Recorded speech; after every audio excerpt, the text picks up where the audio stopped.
Pauli na ta.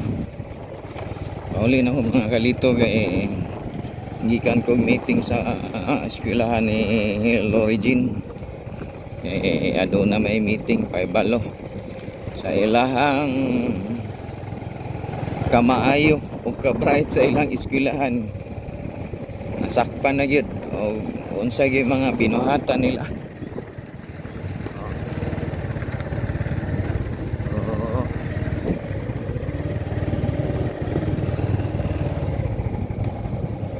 Nagkaalaman na anak gid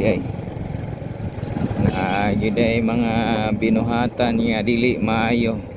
Dapat gid i-monitor gid ay nato ang ang mga anak no. Kay bisan og unsa kabutan sa atong nakita sa atong panimalay, wa day ta kabalo og unsa ilang binuhatan sa gawas.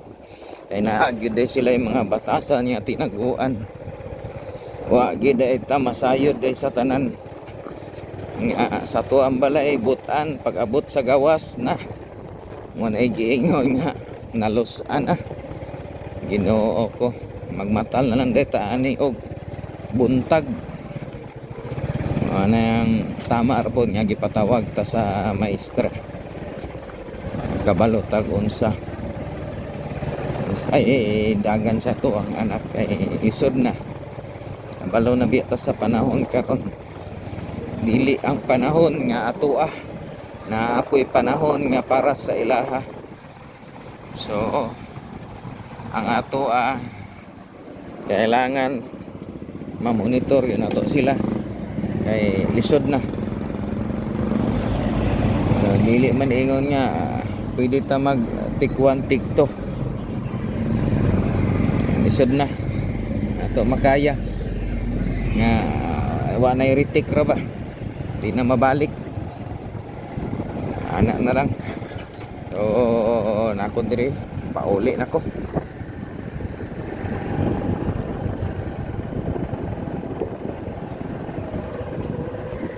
So salamat na po ko sa teacher ni Lorigin kay ipahibalo jud ko sa tanan nga okay ra gyud kaayo.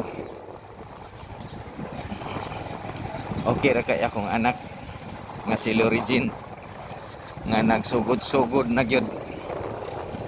Pero dapat atong putlon kay dili maayo nga sa iyang pangidaron ing anak na siya. Dapat putlon na to, dapat mo eskwela gyud, dapat mo human sa gyud. Kay maabot ang panahon dili siya magmahay. Kay mintras naapata wa tay lain ikabilin og atong ikahatag sa iya ana ra yung pag-eskwela nga dapat makahuman siya. Kay di siya makahuman luoy kay siya dili perminti nga naa diri buhi nagpakabuhi aning kalibutan na mabot ang panahon nga mawala ra gyud ta. Pag wala na ta diri wala na luoy na pud sila na pud na kabalo naman mo diba anak ra gyud na. So salamat guys sa tanan.